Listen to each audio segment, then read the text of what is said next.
Greetings, friend, entrepreneur, and fellow business builder. And I just had this thought before we went live that I should have had a New Year's party out of.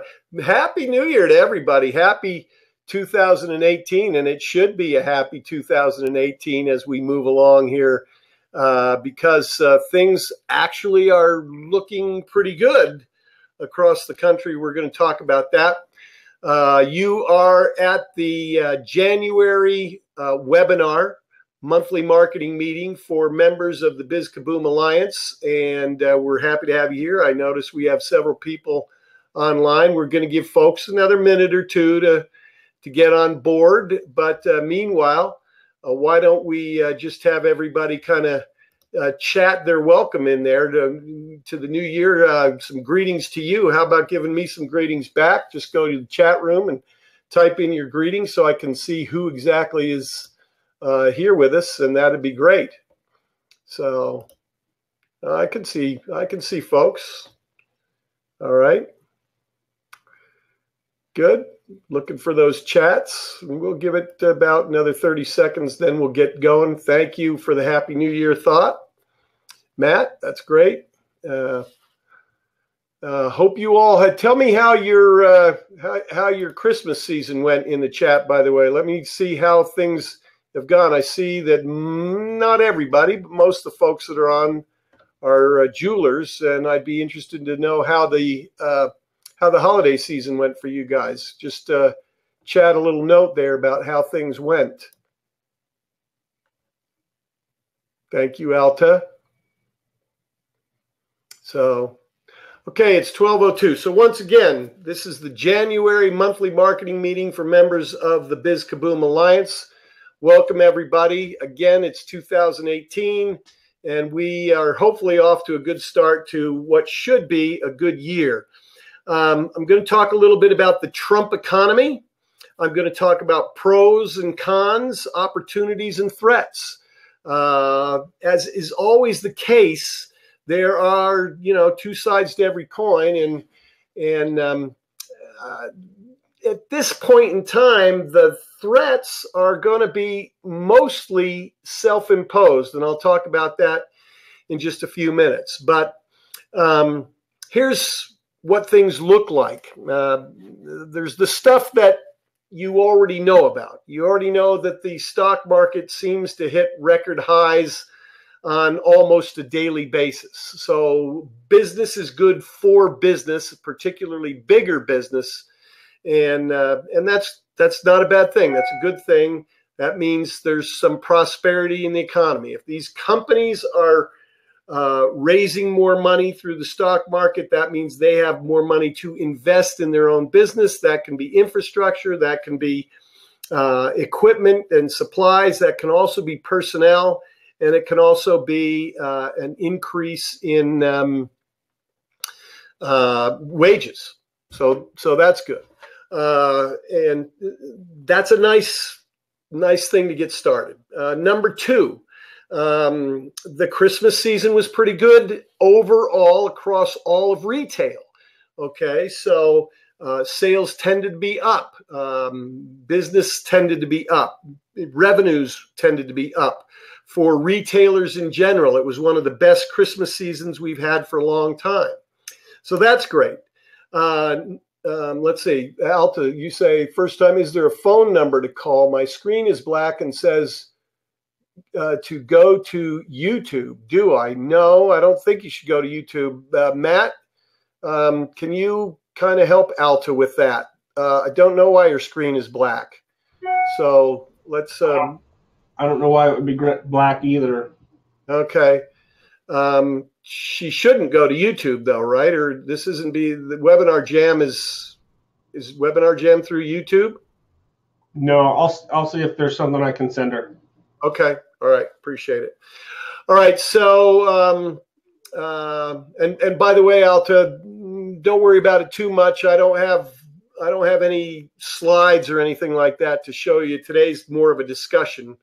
So you're not going to miss anything if you're just hearing, other than this pretty face, of course. All right. So, Eric says, go to YouTube. I had to do it to view, so we got to get clear on that. All right, so the retail world is better. Unemployment is down across the board, below 5%, well below 5% in some places. Here in Utah, we have functional full employment. The challenge is that people have trouble finding workers here in Utah, and that puts upward pressure on wages. So that's good. Then you have the tax cut. And a whole variety of things have happened regarding the tax cut that you may have heard about. One of the first things that you heard was several big companies immediately said they were going to give $1,000 bonuses to all of their employees. And in some cases, that was tens of thousands of employees. Recently, I heard, I think it was yesterday, that somebody compiled a list of 300 companies of various sizes that had given $1,000 or greater in bonuses to their employees as a result of the tax cuts. Food stamps, and in the ethnic community, the African American unemployment rate is lower than it has ever been in history. Those things are positive. It looks like the administration is trying to do some things on immigration, but even without it, illegal immigration appears to be down. That also will thin out the low-end workforce and put upward pressure on wages. So almost everything appears to be good. What could possibly go wrong? What could possibly be bad about any of this stuff? There is some concern in the marketplace that there is a bubble developing, particularly in the stock market. And it's hard to argue with. And some people think there are a lot of stocks. The entire market in general is overvalued. And at some point in time, this bubble will burst. By the way, in addition, real estate prices are generally up. Real estate sales are generally up. So that segment is good as well. And the inflation in housing is that two-edged sword again. Some people are sitting there going, is this another real estate bubble? And so you've got the potential stock market bubble and you've got the potential real estate bubble. And both of these things are things to worry about, I suppose, if you have to worry. But even with that said, most economists are predicting that 2018 will be very good, and there is not too much to worry about in 2018 as far as the economy goes. And I kind of believe that. I kind of believe that this should be a good year. All right. So again, that's a lot of upside. Many of you guys had great holiday seasons. I'm trying to see if I had anybody that commented on that. I don't have anybody that said anything about it so far, but I've got a client in New York, for example, New York State, that was up 39% through the holiday season, and that's a retail jeweler. So that's one story. By the way, I also have a client that was down about that much, but generally speaking, most of our clients had pretty good Christmas seasons, and I hope that everybody who's on the line can say that. So looking forward to 2018, what can you look forward to? And that is generally a pretty good year. Now, what'll happen? All right. A rising tide raises all ships. And so if the economy is coming up, what you can look forward to is better stuff. Okay. I talked to another client in the greater Kansas City area who did very little from a marketing perspective. This is a small jeweler that's been really, quite frankly, struggling quite a bit, and said they had an excellent holiday season for them. Okay. But they also pointed to a couple of really major sales that really kind of made their season. I said, how many transactions did you have? And they said, not really more than we've had in the last couple of years. So they did very little from a marketing perspective. They did not have more transactions, but the rising tide manifested itself to them in the form of bigger sales. People spent more money. There weren't more transactions that took place for them, but the people who did spent more money, so they were feeling pretty good about things. I was frankly worried about them because, by their own admission, they hadn't done much from a marketing perspective to make that happen. It had just happened by virtue of the rising tide. All right. So what will happen to you? What is likely to happen to you? And after a full decade of near disaster in the economy, a couple of things happened.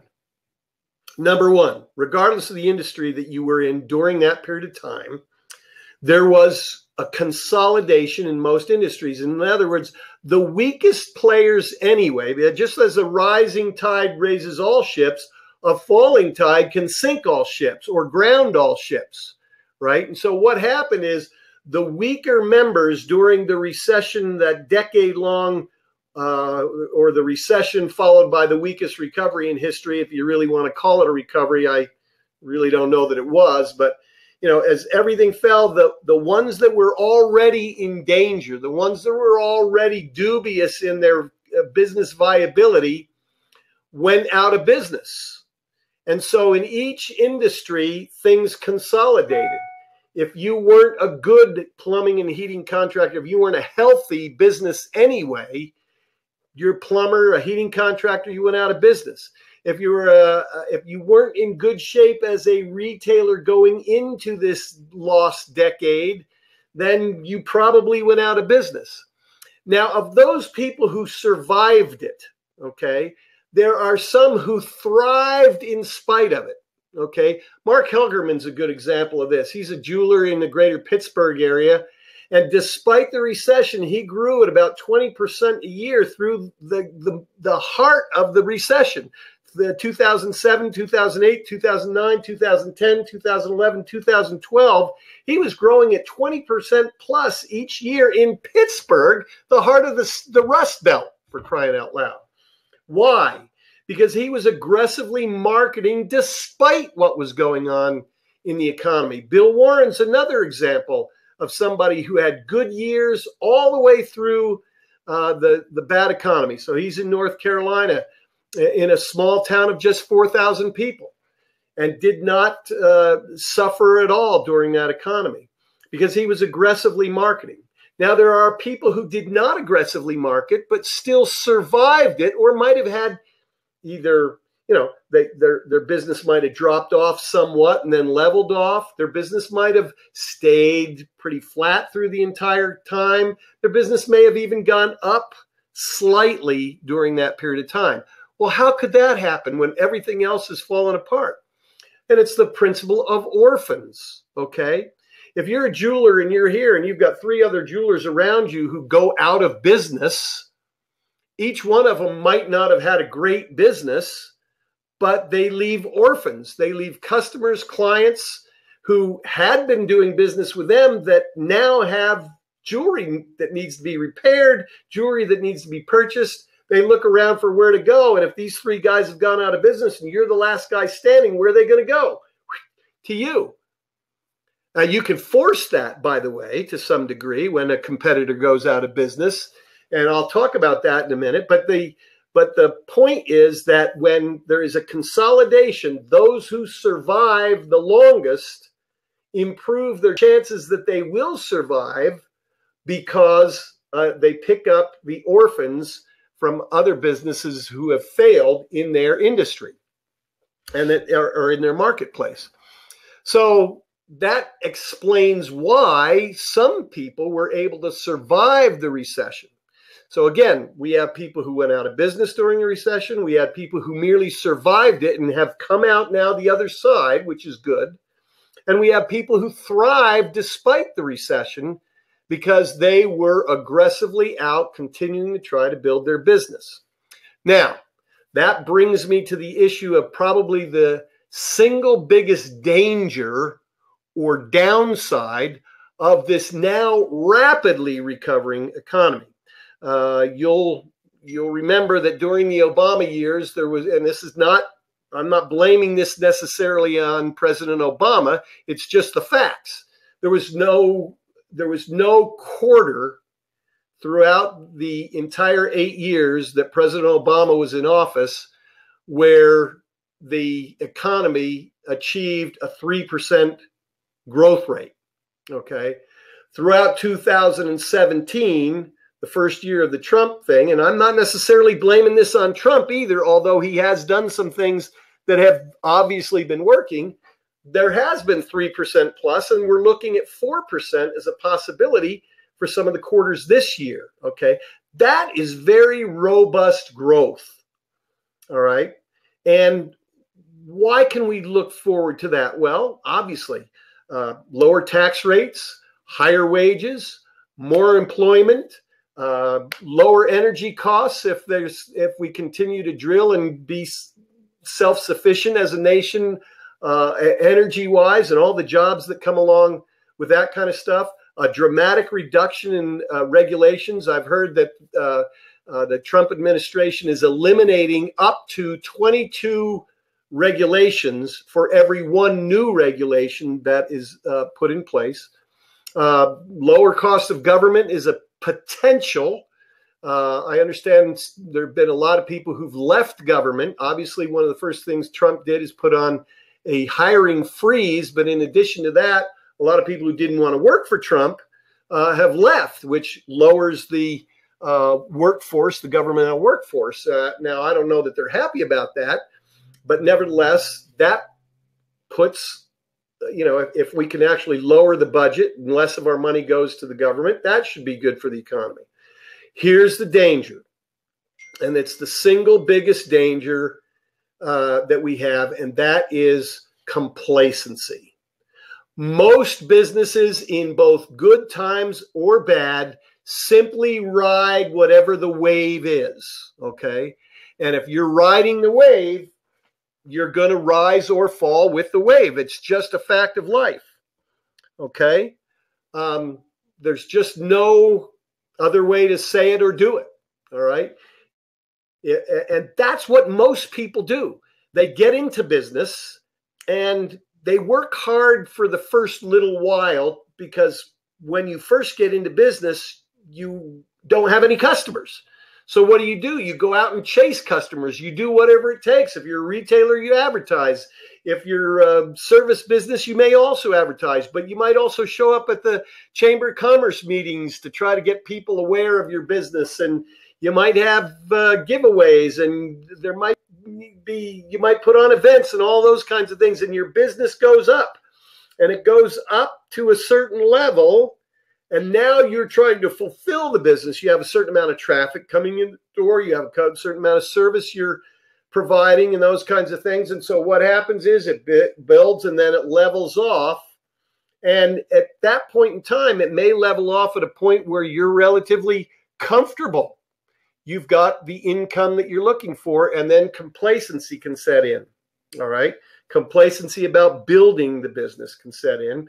And then when the wave goes down, you ride it down and you tear your hair out, and you worry about things, but you don't know what to do to get back in the game, because you haven't been in the game. You've just been riding the wave.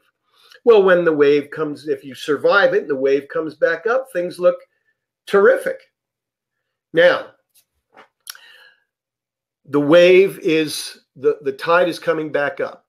All right. And the temptation, especially after years of anxiety, is going to take a deep breath and go, oh, at last, business is better. I don't have to worry as much as I did. I can relax a little bit. And I don't blame you for that. And I'm not saying you shouldn't do it for a very short period of time. If you want to take a couple of weeks to a couple of months to just decompress after a decade of just scrambling and clawing tooth and nail just to survive, don't blame me for that, okay? And I'm not going to tell you not to do it. But what I am going to say is if you allow complacency to become your modus operandi going forward, and you just sit back and ride this wave, it will crash.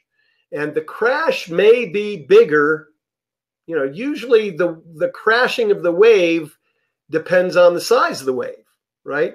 If you have a big surf, that's going to be a big crash. If you have a small surf, that's going to be a small crash. But either way, it's going to crash. I suspect we may be in for a relatively big wave right now over the next 6 months to a year. I think things will go up and continue to look pretty rosy for that period of time. The danger to you, the first danger to you is complacency. And again, you want to take a couple of months off, okay. But the complacency will get you sooner or later if you allow that to continue. So my recommendation to you, heading into the year 2 of the Trump economy, as good as it looks, is to set a specific date to end your complacency. All right. If you want to, after this past Christmas season and the decade before where everything was very up in the air and you were nervous, if you want to take 2 weeks off, fine. Identify the date that 2 weeks is over. If you want to take 2 months off, fine. Identify the date that those 2 months are over. But put that date on your calendar, and that's the date where you say, I'm going to get back in the saddle. I'm going to get back to work. I'm going to get back to doing the things that I need to do to grow my business, as opposed to just sitting and letting whatever happens in the economy happen to me as well. All right. I think that's very important and one of the most valuable things you can do. Set a date for being back in the saddle. All right. Vitally important to do. All right. Now, second danger.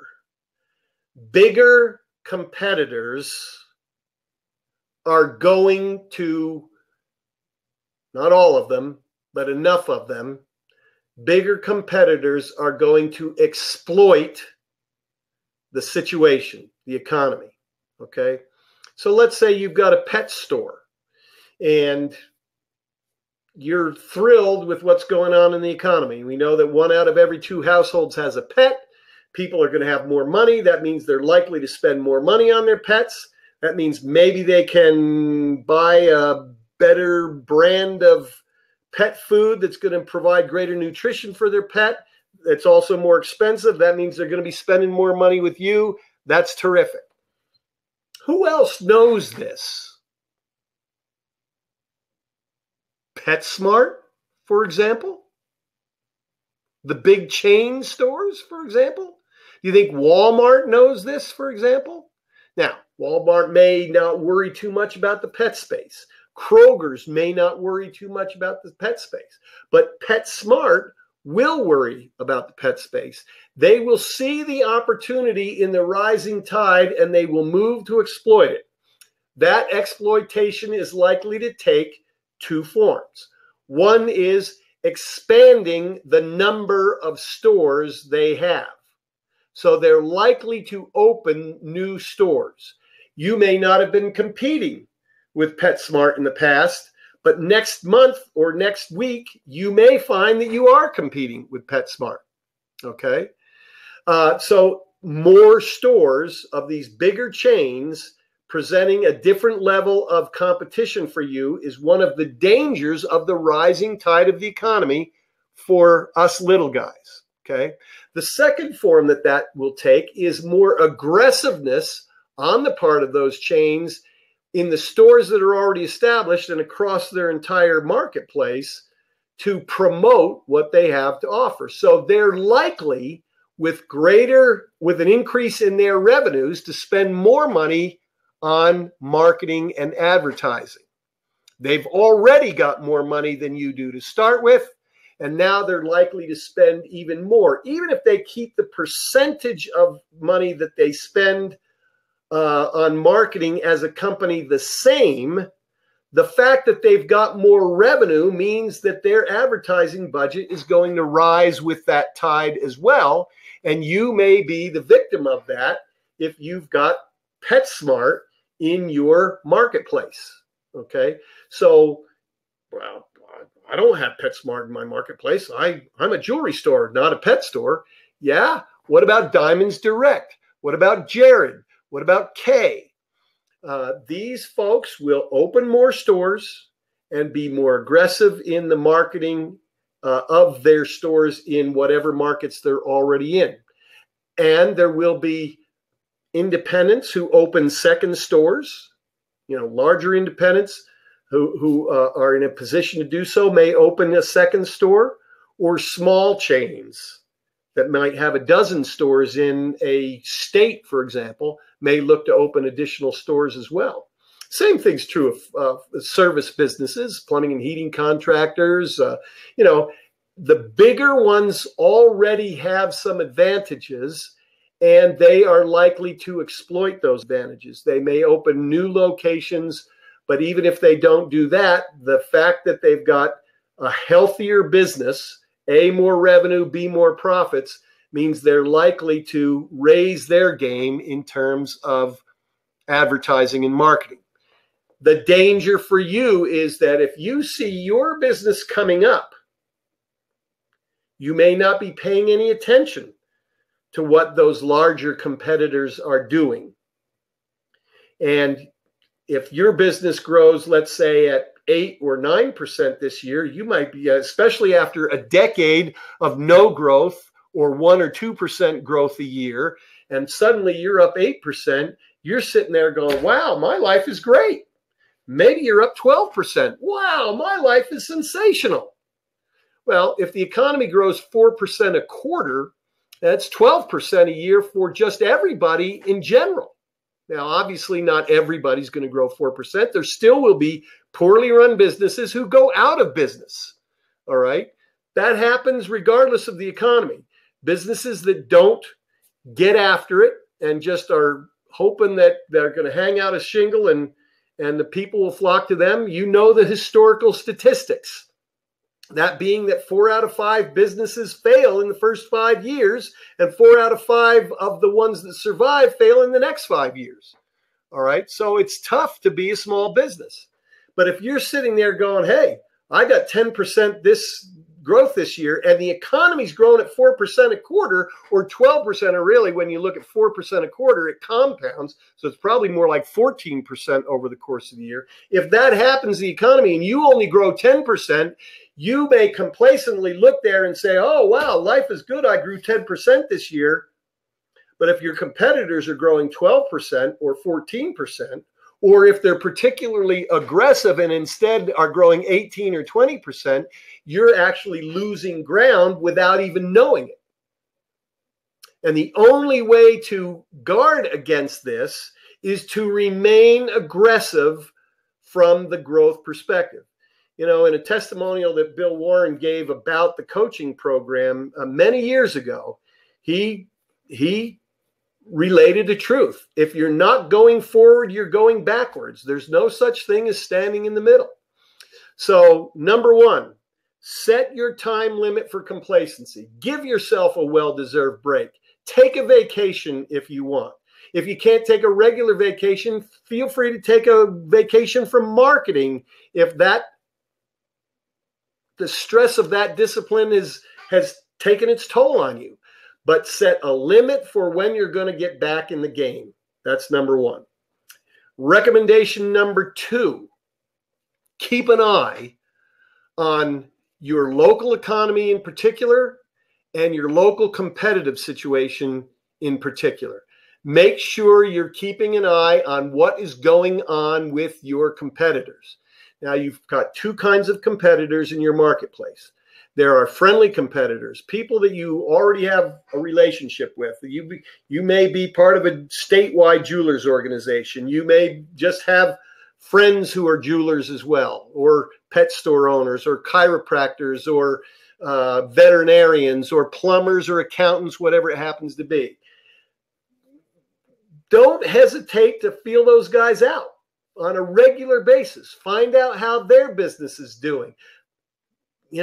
Do a little stealth reconnaissance.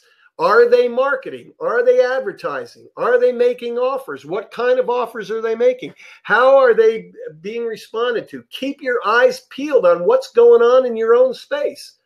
You know, it's been amazing to me over the, let's see, I got in business in 1985, 95, 105, 15. That's 33 years that I've been in business, that very few people pay any attention to what's going on around them. And you know that old story. There are people who make it happen. There are people who watch it happen. And then there are people who have no idea what's happening. And unfortunately, it's the vast majority of businesses who have no idea what's happening. You have to be a bit of a futurist, and you have to be a bit of a spy to know what's going on in your marketplace. And you can look at it several different ways. You can say, okay, I'm a retail jeweler. Well, I'd like to know how the other jewelers in my marketplace are doing.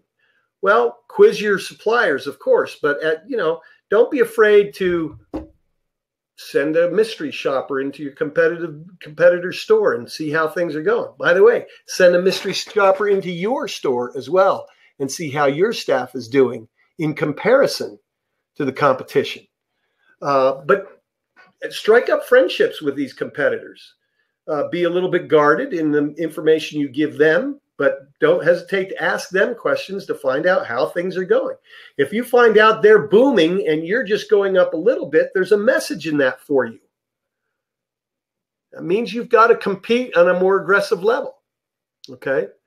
So you're going to pay greater attention to what's going on in the marketplace. Third thing, set in motion your marketing plan for the year.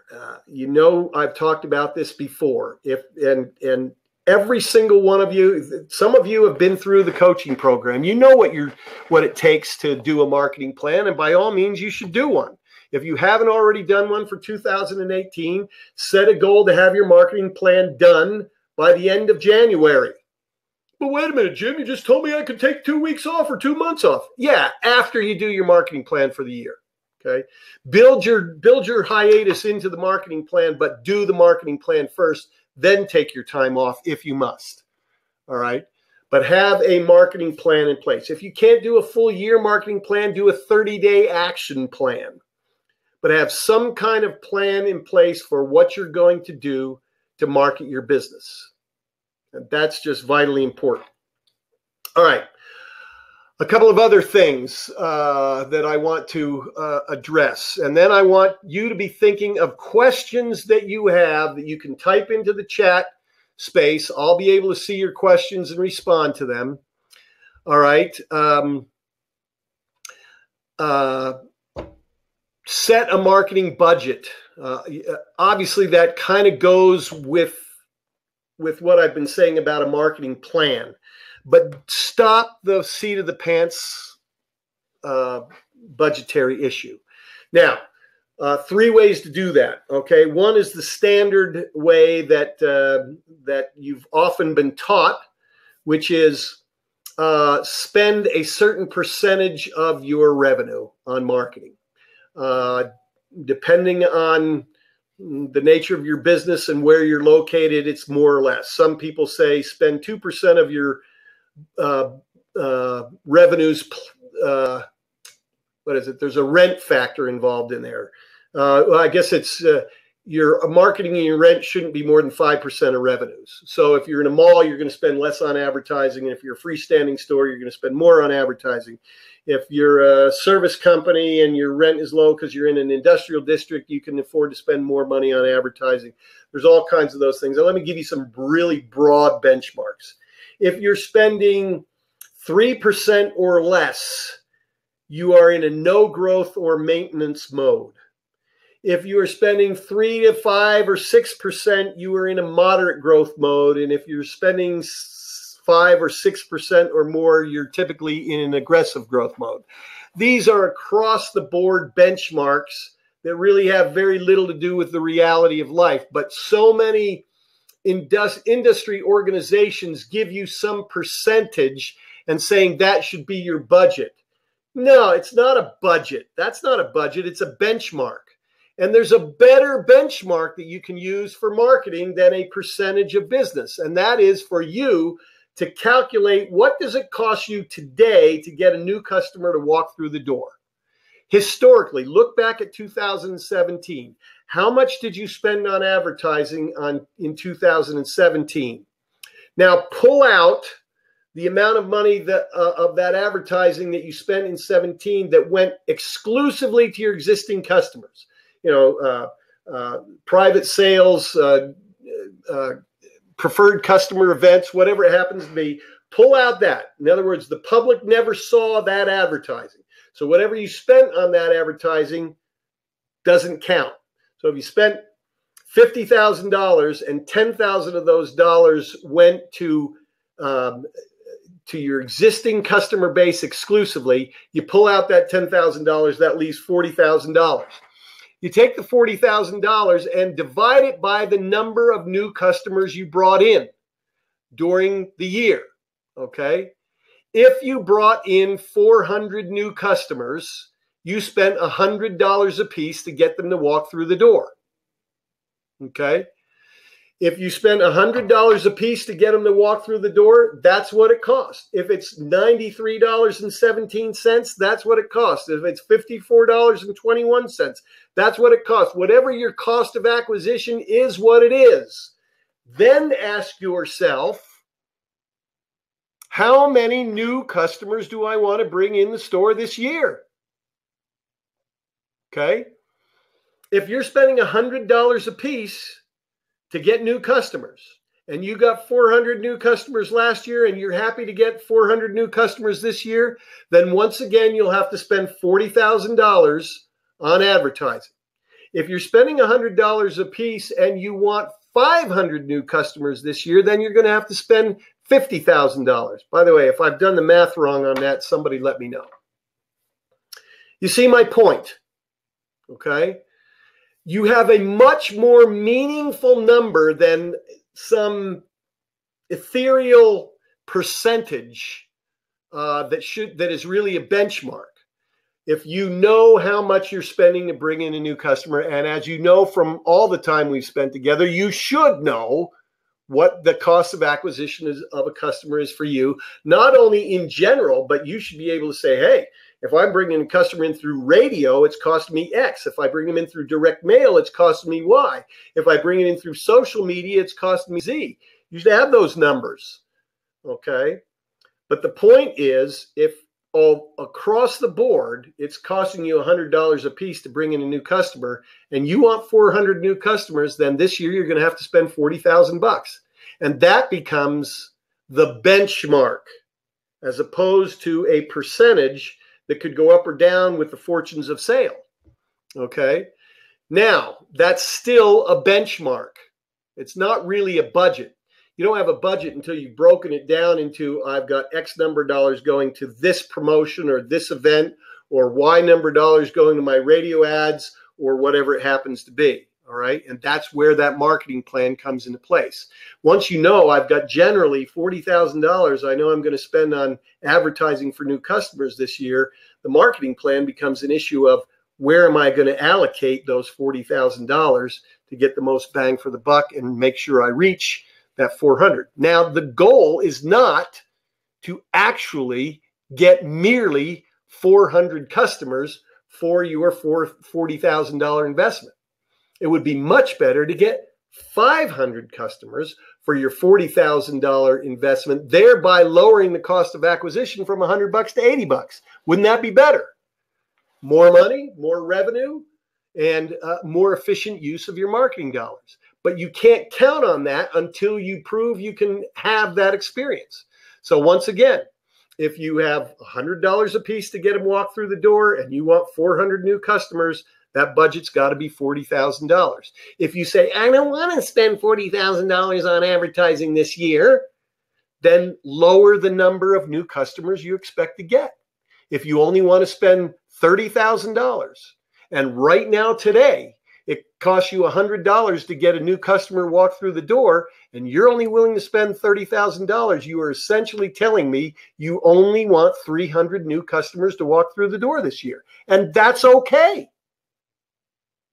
It's a decision you need to make. But once you've made that decision, then you try to make that advertising expenditure, whatever it is, be as efficient and effective as it can be. Yeah, if you only spend $30,000, you can only count on getting 300 new customers through the door because that's your history. But if you do a better job of advertising, maybe you can actually get your 400 customers through the door for your $30,000 ad investment. You can't count on that. So if anything that comes in above 300 new customers or that 30,000 investment needs to be looked on as gravy, and you pat yourself on the back for doing an exceptional job of advertising. And you certainly want to achieve those kinds of things, but what you must count on is the numbers and the history that you've got as your realistic way to look at it going forward. Okay. Now, let's very briefly address how can we do a better job of using the $30,000 or the $100 per head to get them through the door so that cost of acquisition does go down. And how does that play out in the pros and cons of the Trump economy? All kinds of things can happen that cannot be foreseen for next year. I'm talking about next year being 2019. We have midterm elections coming up. The midterm elections are going to play a role in the availability and cost of your advertising as you go through the course of the year. Let me give you an example. According to regulations, political advertising must be sold at the low end of the rate card. Okay. In other words, the lowest price per spot for broadcast advertising, as an example, must be the price that's charged to candidates for their political advertising. And as we know, a lot of money is spent on political advertising, which affects the availability of commercial time. Therefore, the closer we get to the election, and we've got primaries in many cases in many states and those kinds of things coming up, you can look for the media to increase their rates, and legitimately so. They're going to get bombarded with these people who, now, by the way, the good news is they get to charge these political campaigns up front. In other words, they get to collect all the money up front. The media does, because let's face it, it's a shaky deal. Guy goes in, buys a bunch of ads, doesn't get elected, and then hasn't paid for the ads. Doesn't have a great incentive to go ahead and pay for the ads. So the regulations say, yeah, you have to sell it to them at the lowest possible price, but you get to get your money all up front. Okay. My point, though, is you may find as we move toward the election that the cost of advertising in traditional media goes up. I do believe we've seen an increase in the price of direct mail as well. Postage costs have gone up somewhat. I don't think it's a big increase, but an increase is an increase. So we may find that happening.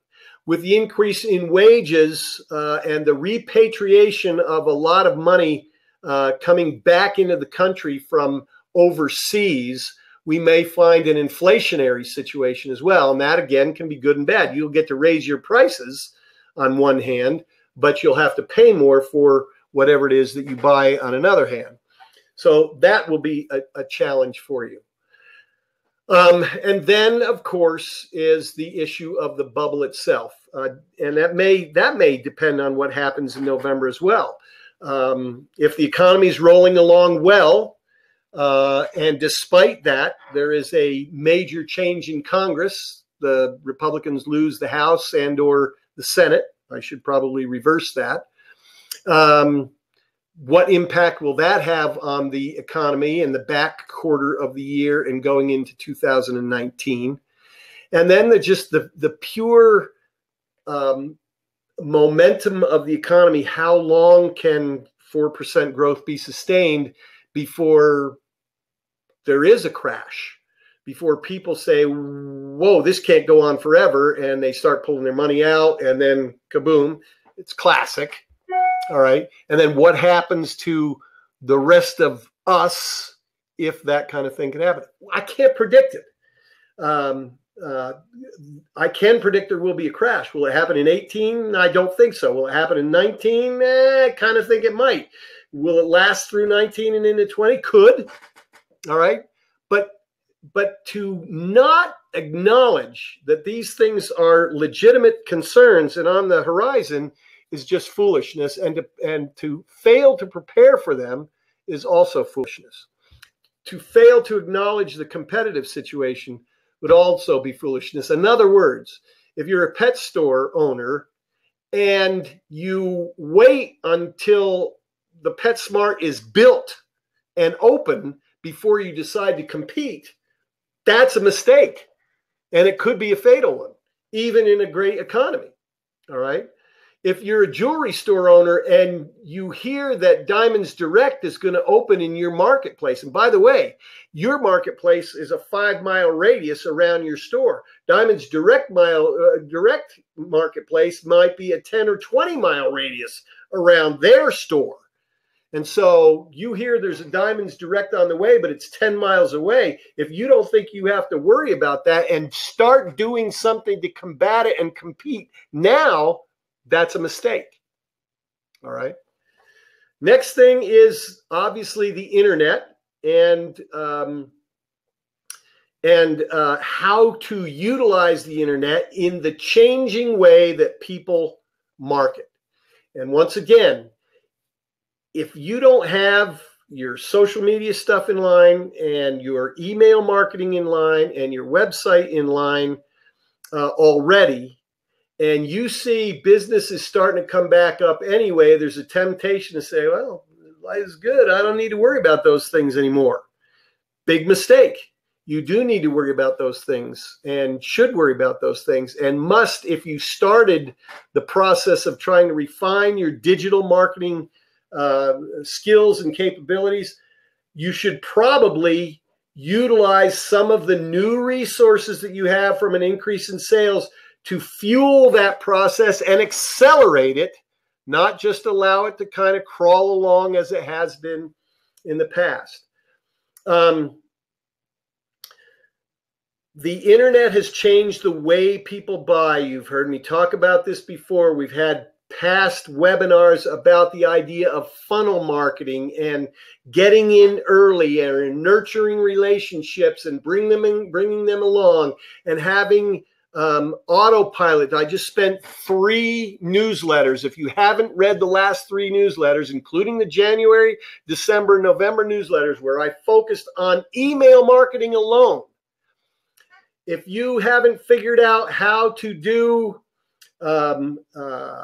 both broadcast and why is the word slipping my mind right now? Broadcast emails and autoresponder emails. If you haven't figured that out, if you haven't started to build auto-responding campaigns for your existing customers as well as your prospects, you're already behind the curve. And those 3 latest issues on email marketing are vital to your success. If you haven't read them and listened to the audio programs associated with them, you're hurting yourself. You're literally hurting yourself. And then the last thing, of course, is you've got at your disposal a variety of tools and weapons to make sure your marketing education keeps up with what is going on in the rest of the world. Far too few BizKaboom Alliance members use their free consultation. Whether you're a player member and only have 1 critique and 1 hour of consultation to use during the course of the whole year, or whether you're a Legends member that has unlimited access to us, or anything in between, most of you do not use the consultation, the free call-in days, the ad critiques, or even the webinar to the point that you could and should and must if you want to continue to build your enterprise. And then secondly, of course, for some of you who've been through the coaching program, you know what a boon that can be. for some of you who have not been through the coaching program, but recognize that as your revenues come up, you could accelerate the pace of your growth, that you could compete better, that you could put all these systems in place more effectively and efficiently if you had some guidance on what to do, how to do it, resources to get it done, feedback to make sure you do it right, and accountability to make sure that it actually happens in a timely fashion, going forward at a greater pace, a greater speed than in the past, then maybe that's something that you should take a look at. The universe loves speed. The universe loves speed. Better to take massive action without it being 100% correct, but just in the right direction, than to take no action worried about making sure it's 100% right before you deploy. And we can give you kind of the best of both worlds. So those are some things that I want you to take a look at. All right, we have a couple minutes left. 8 minutes left, specifically time for questions. So in the chat right now, go in there and let's address questions that you have. If you had, or if you want to comment on things that happened to you during the holiday season, that might be something that you might want to comment on. But let's hear what you guys have to say about the things that we've been discussing today.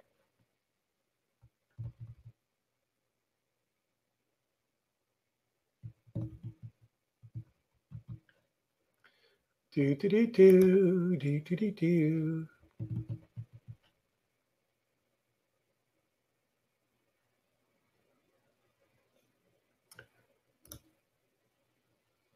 Okay, let's start with basics.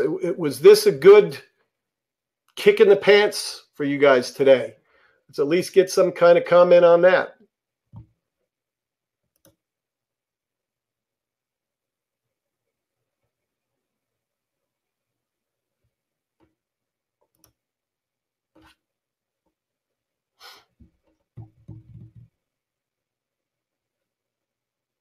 I typed, did you see it? Didn't, Alta. Yep, looks like I need to spend more on marketing. Yeah, time and maybe dollars, maybe not dollars, but certainly time needs to be spent on marketing. Matt, thanks for that comment. Let's see. Yeah, Alta, I got your comment that said I typed, did you see it? But for some reason it didn't come up here. So weird. Who do you guys use for email blasts with autoresponder? We use Constant Contact. I use something, Alta, called Infusionsoft. It is a POS system, or not a POS system, but a customer relationship management system that gives me, that really handles almost everything. Okay, so I can build entire campaigns that not only are email, but they'll utilize regular mail, phone calls. The phone calls might be automated phone calls, or they might assign me a task to physically make a phone call. And then at the end of the task, I have to indicate that it's finished. And depending on my disposition on the finish, it will take the next step. You know, in other words, if I attempt to make the phone call 3 times, but I can't get through to my client, there might be a campaign track that says, okay, this email goes out, followed by this letter, followed by a text message, followed by whatever. If I do make contact and the customer is interested or whatever, then they might get a different follow-up sequence. You see what I mean? And again, it can utilize virtually anything, drive people to websites, all that kind of stuff. Having said that, Constant Contact's actually quite good. And it's not anywhere near as expensive as the system I use. My system allows me to handle payments, develop products that integrate with my website, and basically it's my entire back office. But it's about $300 a month for that capability, and you may not, want that. I know that Edge is trying to work in that with, Edge is good at some stuff, and I applaud them for that, but they've got a long way to go, not only with the actual operation of, but look, their marketing is ordinary. Okay. Eric says, Jim, my holiday was consistent with last year, but other jewelers in my market were the same as my store business-wise. Is it possible my area hasn't recovered yet? Yeah, Eric, remind me what area you're in, if you would. But yes, that is possible that your area hasn't recovered yet, or it may be that it is recovering but a little bit gun shy. So if what you've noticed is that everybody in your marketplace didn't have much of an increase this year, that might say something. Might say something for the competitive situation as well. So, yeah, Western Massachusetts, yeah. Generally speaking, those how do I say this diplomatically? Okay, the Hillary states, we're just not as happy, as the Trump states. And there's a lot of reasons for that. You've got a challenge. It's interesting. The statistics are that more people are leaving Massachusetts than moving in. New York State, I don't know the stats for Massachusetts, but New York State over the last decade lost 1 million more residents than they got. Same thing with California. 1 million people left. More people left California than moved into California. Whereas here in Utah, we've had tremendous growth. I don't know what the stats are, but our population is rapidly on the rise, and so it's a lot healthier. Texas is another example. Florida, a lot of people move to Florida. So let's see, Alta, have you seen with your other accounts that radio is still a viable medium? Yes, I have. Radio is a viable medium. We've seen great results from radio. Usually it's not the medium that's the problem, although let's face it, newspaper is not what it once was, period. Yellow pages, not what it once was, period. Radio, television, to some degree magazines, certainly direct mail, those can all still work and work very well. One of the challenges is that it's not just what you do, but it's how you do it that counts. And we'll probably do something this year. This year, I'm going to really focus on the digital media and the integration of digital media with the traditional media.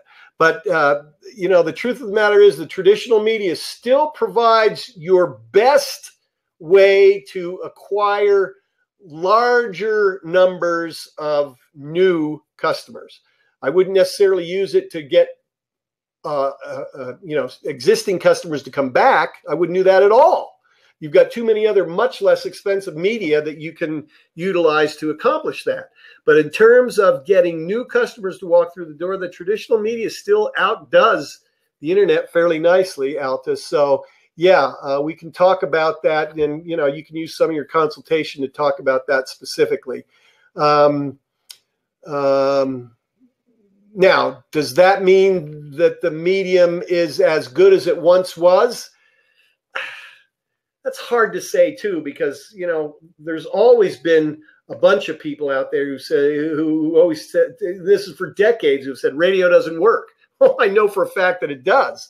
Okay, so again, I don't know that the medium has lost steam. In fact, Alta, I think you probably have in your market an iHeart radio station or a collection of iHeart radio stations.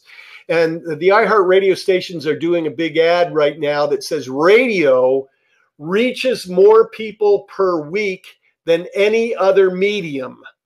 Okay, in other words, you can at least get to those folks with radio more than you can with the internet and more than you can with TV.